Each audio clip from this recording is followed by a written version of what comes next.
নাদির আক্তার নিপা। তখন আমার বয়স মাত্র ৮ কি ৯ বছর। বাবা মায়ের একমাত্র মেয়ে ছিলাম আমি। আমার মায়ের খুব কম বয়সেই বিয়ে হয়েছিল। বাবার বয়সের তুলনায় মায়ের বয়স খুবই কম ছিল। সবকিছু বেশ ভালোই চলছিল। হঠাৎ করে আমাদের জীবনে একটা বড় ঝড় আসে। একদিন মাঝরাতে হঠাৎ করে আমার বাবা অসুস্থ হয়ে পড়েন। বাবাকে হাসপাতালে নিয়ে যাওয়া হয়। ভোররাতের দিকে বাবা আমাদের সবাইকে ছেড়ে চলে যান। বয়সটা নিতান্তই কম ছিল বলে বাবা হারানোর ব্যথাটা তেমন অনুভব করতে পারিনি। মা অনেক কম বয়সেই বিধবা হলেন। তবে বাবা আমাদের জন্য যা রেখে গিয়েছিলেন তাতে আমাদের কোনো কিছুতে কখনোই কষ্ট পেতে হতো না। তার কিছুদিনের মধ্যেই মায়ের দ্বিতীয় বিয়ে দেওয়ার জন্য মামারা উঠে পড়ে লাগেন। তারপর মায়ের বিয়ে ঠিক হল একজন বয়স্ক লোকের সাথে। তিনি পেশায় একজন ব্যবসায়ী ছিলেন। মায়ের বিয়ের পরে আমি মামা বাড়িতেই থাকতাম। তখন অনেক ছোট ছিলাম। বাবাকে হারিয়েছি, এখন মাকে ছাড়াও থাকতে হতো। মায়ের কাছে যাওয়ার জন্য অনেক কান্নাকাটি করতাম। সপ্তাহে একদিন গেলেও মায়ের কাছে যেতাম, আর পরদিন মামারা গিয়ে নিয়ে আসতেন। ছোট ছিলাম বলে বড়দের এই ব্যাপারগুলো ঠিক বুঝতাম না। মায়ের দ্বিতীয় স্বামী মানে আমার দ্বিতীয় বাবা আমায় নিয়ে অনেক ঝামেলা করতেন। মায়ের সাথে তিনি আমাকে একদম পছন্দ করতেন না। প্রথমে অমত না করলেও পরবর্তীতে আমাকে মেনে নিতে তার ঘোর আপত্তি ছিল। তাই আমি মামাদের কাছেই থাকতাম। ওই বাড়িতে আমাকে খুব একটা যেতে দিত না। আস্তে আস্তে আমিও মানিয়ে নিলাম। তারপর মায়ের উপর শুরু হয় অত্যাচার।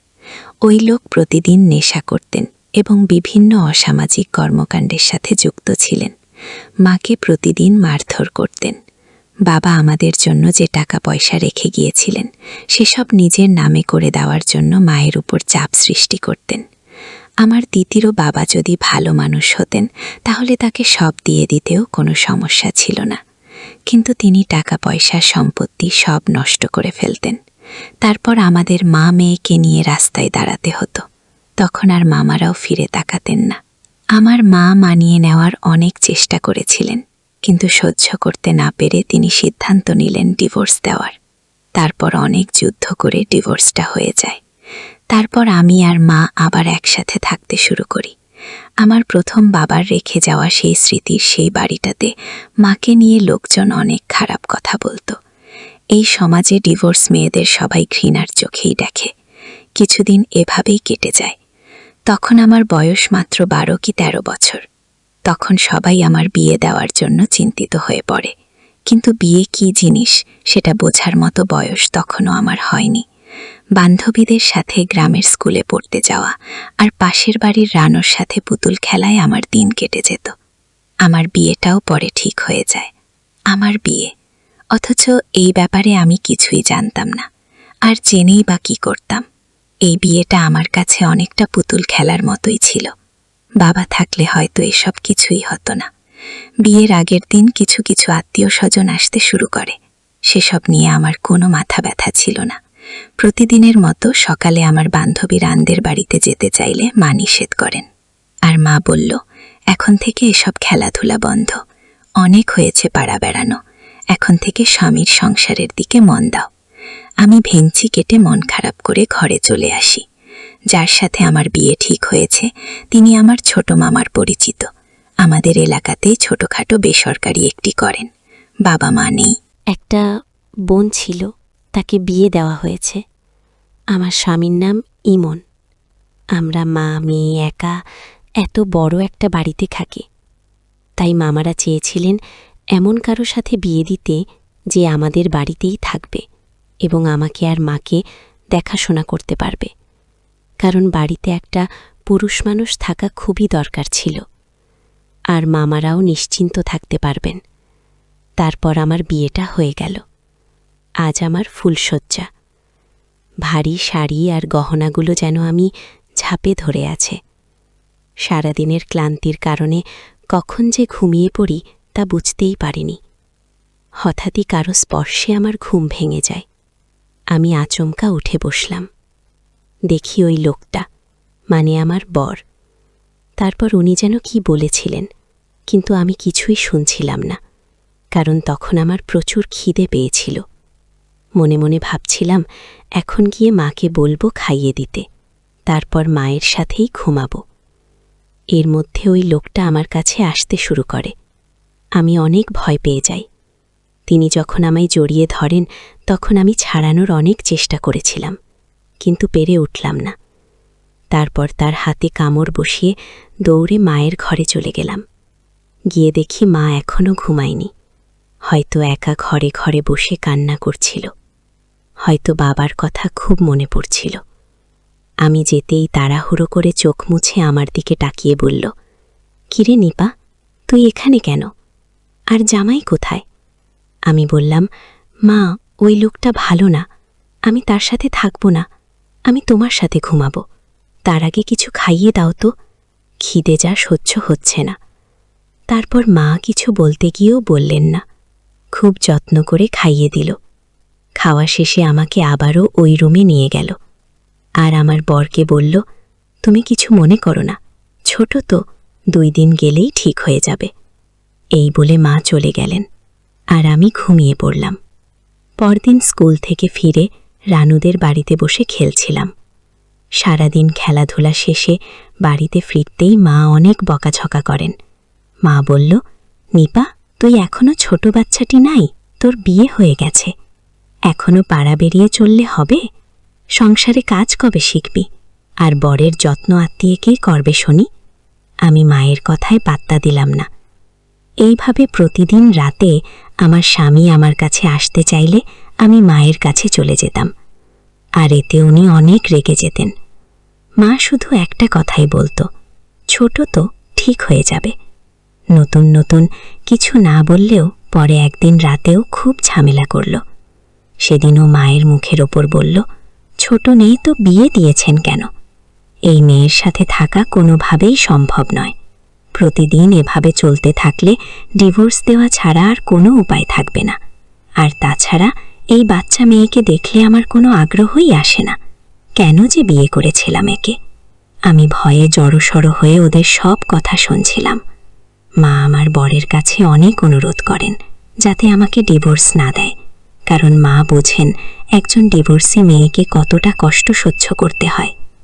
আমার বর সেদিন অনেক রেগে যেতেন। তিনি বললেন কাল সকালেই তিনি বাড়ি ছেড়ে চলে যাবেন আর আমাকে ডিভোর্স দেবেন। তারপর মা তাকে আলাদা ঘরে ডেকে নিয়ে কি বললেন আমি জানি না। তারপর থেকে তিনি অনেকটাই শান্ত হয়ে গেলেন। তিনি নিজের রুমে গিয়ে ঘুমিয়ে পড়েন, আর মা আমাকে ঘুমাতে বলে নিজের ঘরে চলে যান। এরপর থেকে আমার স্বামী অনেক পরিবর্তন হয়ে যায়। রাতে আমার কাছে আসার চেষ্টা করে না, উল্টো আমাকে ঘুমাতে বলেন। সন্ধ্যার পরেই আমি ঘুমিয়ে যেতাম, আর ঘুম ভাঙে সেই সকাল 8টায়। এখন আমি সারাদিন রানুদের বাড়িতে থাকলেও মা আর বকাবকি করেন না। সবকিছু কেমন যেন বদলে গেছে, তবে মনে মনে বেশ খুশি হলাম। সকালবেলা ঘুম থেকে উঠেই দেখি আমার বর আয়। মা একসাথে গোসলখানা থেকে বের হচ্ছে। মা আমাকে দেখে অনেকটা ইতস্তত হয়ে বলল, তাড়াতাড়ি হাত মুখ ধুয়ে চলে আয়, নাস্তা তো দিচ্ছি। আমি হাত মুখ ধুয়ে খাবার টেবিলে যেতেই দেখি মা আর আমার বর দুজনেই হেসে কথা বলছে। আমাকে দেখেই দুজন চুপ হয়ে গেল। একদিন রাতে হঠাৎ করেই আমার ঘুম ভেঙে যায়। আমি ঘুম থেকে উঠে দেখি আমি একাই রুমে। ওনাকে কোথাও দেখতে না পেয়ে আমি খুঁজতে শুরু করলাম। তাকে কোথাও পেলাম না। এত রাতে কোথায় যেতে পারে? তারপরে ভাবলাম মাকে গিয়ে বলি। মায়ের ঘরের কাছে যেতেই দেখি মায়ের রুমে আলো জ্বলছে। আর একটু কাছে যেতেই মায়ের রুম থেকে হাসির আওয়াজ শুনতে পাই। মায়ের রুমের সামনে একটা ফুলদানি রাখা ছিল। ঘুমের চোখে হাঁটতে গিয়ে সাবধানতায় হাতে লেগে ফুলদানিটা পড়ে যায়, আর অনেক জোরে একটা শব্দ হয়। ফুলদানিটা তুলে জায়গা মতো রেখে আমি যখনই মায়ের রুমে ঢুকতে যাব তার আগেই মা রুম থেকে বেরিয়ে আসে, আর অদ্ভুতভাবে আমার উপর রেগে যায়, চেঁচামেচি শুরু করে। সেদিন মা আমার গায়ে হাত পর্যন্ত তুলেছিল। মা অনেক রেগে যায় আর বলতে শুরু করল, সারাদিন তো আমাকে জ্বালাস, রাতের বেলাতেও শান্তিতে থাকতে দিবি না? মাঝরাতে ঘরের মধ্যে হাঁটাহাঁটি করছিস কেন? হঠাৎ করে এত সামান্য ব্যাপারে মায়ের রেগে যাওয়ার কারণ আমি তখন বুঝতে পারিনি। আমি ভয়ে আর কিছুই বলতে পারিনি। চুপচাপ নিজের রুমে এসে শুয়ে পড়ি। এভাবে প্রায় রাতেই ঘুম ভেঙে গেলে আমি আমার বরকে পাশে দেখতাম না। ভয়ে কিছু বলার সাহস পেতাম না, যদি আবার মা রেগে গিয়ে আমাকে মারে। একদিন সকালে রানুদের বাড়িতে খেলতে যাই, কিন্তু ওই দিন রানু বাড়িতে ছিল না। ওর মা মামা বাড়িতে বেড়াতে গিয়েছিল, তাই মন খারাপ করে আবার বাড়িতে চলে আসি। ঘরে ঢুকতেই দেখি আমার বর মায়ের কোলে মাথা রেখে শুয়ে আছে। আমাকে দেখে দুজনেই ভূত দেখার মতো চমকে উঠল। ছোট ছিলাম বলে এসব নিয়ে খারাপ কোনো ভাবনা আমার মাথাতেই আসেনি। এর কিছুদিন পরে আমার মামাতো বোন আর ওর বর আমাদের বাড়িতে বেড়াতে আসলো। আপু আমাকে অনেক ভালোবাসত। মামাতো বোন বেড়াতে আসাতে আমার বরের মুখ কালো হয়ে গেল। আপু অনেক বুদ্ধিমতী ছিল। আমার বরের আচার আচরণ লক্ষ্য করে আমাকে অনেক কিছু বোঝাতে চাইতেন, কিন্তু আমি এতটাই সরল ছিলাম যে ওসব বোঝা তো দূরের কথা, কানেই তুলতাম না। আপু চলে যাওয়ার সময় শুধু একটাই কথা বলেছিল, তুই কখনো পড়াশোনা ছাড়িস না, মন দিয়ে পড়াশোনা করবি, আর তোর আপু সবসময় তোর পাশে আছে। নিপা, সামনে তোকে অনেক বড় ধাক্কা সহ্য করতে হবে, তৈরি থাকিস বোন। এভাবে আমার জীবন থেকে কয়েকটা বছর কেটে যায়। যখন বিয়ে হয়েছিল তখন স্বামীকে আকৃষ্ট করার মতো রূপ, যৌবন বা শারীরিক গঠন কিছুই ছিল না আমার। এখন আমি পূর্ণবয়স্ক যুবতী। চেহারায় লাবণ্য এসেছে, শারীরিক গঠন সুন্দর হয়েছে। এখন আমার বর সবসময় আমার আশেপাশে ঘুরঘুর করে। কিছুদিন ধরে লক্ষ্য করছি কিছু একটা নিয়ে মায়ের সাথে আমার বরের প্রায়ই ঝগড়া চলতে থাকে। আমার স্বামী কিছুদিন ধরে আমাকে অন্য বাড়িতে নিয়ে যাওয়ার কথা বলছে। সে আর এই বাড়িতে থাকতে চাইছে না। কিন্তু এত বড় বাড়িতে মাকে একা রেখে কিভাবে যাব? আমি কি করব কিছুই বুঝতে পারছিলাম না। একদিন রাতে ঝগড়ার শব্দে আমার ঘুম ভেঙে যায়। আমি উঠে বসলাম, আর কি হচ্ছে তা বোঝার চেষ্টা করছিলাম। শব্দটা মায়ের ঘর থেকে আসছে। আমি মায়ের রুমে গিয়ে দেখি তাদের দুজনের মধ্যে খুব তর্ক হচ্ছিল। ঝগড়ার এক পর্যায়ে আমার মা আমার বরকে জড়িয়ে ধরে কাঁদতে শুরু করে। আমি রুমে ঢুকতেই বর আমাকে দেখে এক ধাক্কায় মাকে মেঝেতে ফেলে দেয়। এসব দেখে কিছু সময়ের জন্য আমি স্তব্ধ হয়ে গেলাম। আমি নিজের রুমে চলে আসি। আমার বর ইমন ও আমার পিছন পিছন আসে। আমি খাটের উপর বসে পড়লাম। ইমন আমার পা দুইটা জড়িয়ে ধরে কাঁদতে কাঁদতে বলল, নিপা, আমি অনেক বড় ভুল করে ফেলেছি। আমি তো তোমার স্বামী, একটাবার আমায় ক্ষমা করে দাও। আমি তোমাকে অনেক সুখে রাখব। আমরা এখানে আর থাকব না, আমরা দূরে কোথাও চলে যাব। আমি কোনো রকম প্রতিক্রিয়া না করে চুপ করে বসে রইলাম। আসলে আমি তখন ছোট ছিলাম, তার চাহিদা পূরণ করার যোগ্য ছিলাম না, তাই তিনি আমাকে ডিভোর্স দিতে চেয়েছিলেন। তখন আমার মা খুবই কম বয়সে একজন ডিভোর্স মহিলা ছিলেন। তিনি চাননি আমিও তার মতো এতটা কষ্টের সম্মুখীন হই। তাই আমার বরের সাথে মায়ের চুক্তি হয়েছিল, যতদিন পর্যন্ত না আমি বড় হব ততদিন পর্যন্ত ওর সব চাহিদা আমার মা মেটাবে। আমার ভালোর কথা ভেবে এত বড় একটা অন্যায় কাজ করতে তারা দুইবার ভাবল না। তারা কি একটাবারও ভাবল না এই কথা জানাজানি হবার পরে আমি কিভাবে আমার মাকে সম্মান করব আর আমার বরের সাথে সংসার করব? ঘৃণায় আমার মরে যেতে ইচ্ছে করছে। আজ বাবা বেঁচে থাকলে হয়তো আমার জীবনটা অন্যরকম হতো। বাবাকে খুব মিস করছিলাম। আমি এই জঘন্য কষ্টের কথা আমি কার কাছে বলবো? আমি চিৎকার করে কেঁদে উঠলাম। আমার আর্তনাদ যেন রাতের নিস্তব্ধতা তাকে ভেঙে দিয়েছিল। সারা রাত এইভাবেই পাথরের মতো বসেছিলাম। ভোররাতের দিকে হঠাৎ করেই মায়ের ঘর থেকে একটা বিকট শব্দ এলো। আমি তাড়াহুড়ো করে মায়ের ঘরের দিকে যাই। মাকে অনেকবার ডাকাডাকি করলাম, কিন্তু কোনো সাড়া শব্দ ছিল না। আমার কাছে সব কিছু ঠিক মনে হলো না। এভাবেই কিছু সময় কেটে যায়। বাড়িতে আস্তে আস্তে লোক জড়ো হয়। সবাই মিলে দরজা ভেঙে ঘরে ঢুকতেই মায়ের ঝুলন্ত লাশ পাওয়া যায়। আমি মায়ের নিথর দেহের পাশে বসে অপলক দৃষ্টিতে তাকিয়েছিলাম। মায়ের রুম থেকে একটা নোট পাওয়া যায়। তাতে লেখা ছিল, আমার মৃত্যুর জন্য কেউ দায়ী নয়।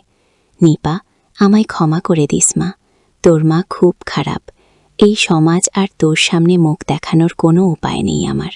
বাড়িতে অনেক পুলিশ আসে। ঘটনার তদন্ত করা হয়। পুলিশ তদন্ত করে জানালেন, আমার মা 4 মাসের অন্তঃস্থতা ছিলেন।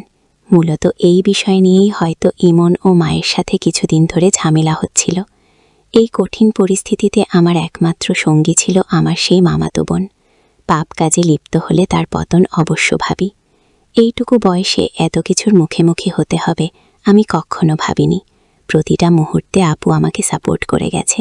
আপুদের বাড়িতে থেকেই পড়াশোনা শেষ করি। এখন একটা ভালো চাকরিও করি। সব কিছুর পরেও সেই বিষাক্ত অতীতের কথা আমি ভুলতে পারিনি, এখনও না। আর না, আমি কোনোদিন ভুলতে পারবো। সেই দিনের পর থেকে ওই লোকটার সাথে আমার আর কোনো সম্পর্ক নেই। সত্যিই কি এমনটা হওয়া খুব দরকার ছিল? আজও প্রতিটা রাত আমার কাছে আতঙ্কের। নতুন করে কাউকে জীবনে জড়াতে এখনও আমি ভয় পাই। বড়লোক একা আমি, ভণ্ড, ক্লান্ত, চোখের প্রতিটা জলের বিন্দু জানে আমি ভালো নেই। তো বন্ধুরা, আজকে এই পর্যন্তই। ভিডিওটি দেখার পর যদি তোমাদের ভালো লাগে তাহলে অবশ্যই একটি লাইক করবেন এবং কমেন্ট করে তোমাদের মতামত জানাবেন। আর চ্যানেলটি সাবস্ক্রাইব করে সাথেই থাকবেন। ধন্যবাদ।